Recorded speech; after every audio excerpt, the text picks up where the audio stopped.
Hello and welcome to the post-election edition of the New Haven Independent Vlog News Summary, direct from our newsroom, otherwise known as my Compost Heap. What stories are you working on this week?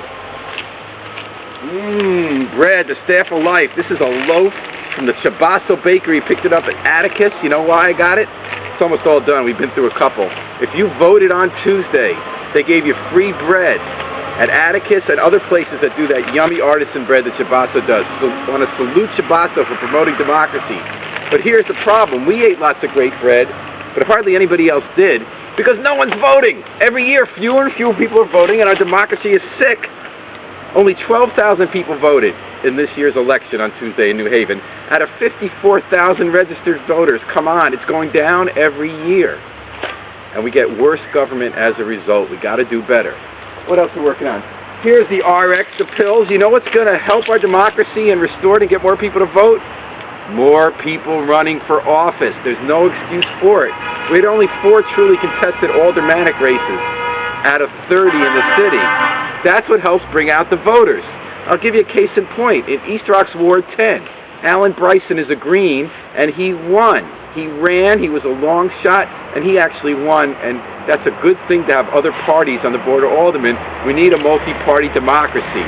So I salute Alan Bryson, and I suggest that all sorts of people run. You know, it got so bad that Bitsy Clark, a popular alderwoman, a Democrat, downtown ward, she was at a campaign debate, and in her closing statement, she didn't even get around to mentioning how great she is or why people love her, why they should vote for her. She spent the time urging everyone in the audience to run for alderman, even if it means one of them votes against her. I'm with Bitsy on that. But let me say something else about Alan Bryson winning, and I do salute him. He beat Ed Madison, who's a Democrat. And I have to say, just on a personal note, I think Ed is just about the best alderman I've ever seen, or right up there. He is a great elected official. He has in his own life done so much to help the homeless, people with mental problems, substance abuse, and he brought that to his public life when he worked seriously on finding solutions. And on top of that, he brought the spirit we need more of on that board, which is he was low ego. He didn't call attention to himself, but he worked with all factions. It wasn't about winning or trying to stop George Perez from passing a youth policy to show that the other side's going to win. Ed Madison was good government. Now, that doesn't mean he should have lost, because it's out there who fights the hardest and who has to be heard. The Cedar Hill neighborhood needed to be heard. Ed's not a good politician, but I just wanted to note for the record that we lost a very good alderman, but we also have gained another party on the board, which is important. How else do we analyze the election? John DeStefano, the mayor, got 71% of the vote, but with this low turnout, only 22% of registered voters voted for him, so that is not a mandate. There are a lot of ways that you can analyze his victory. Here's one of many interpretations that I'm taking from it.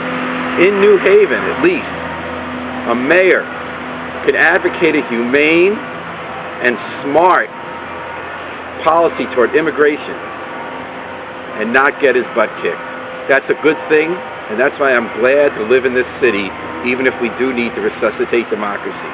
Until next time, this is the New Haven Independent Vlog News Summary, and remember, always pick up your trash.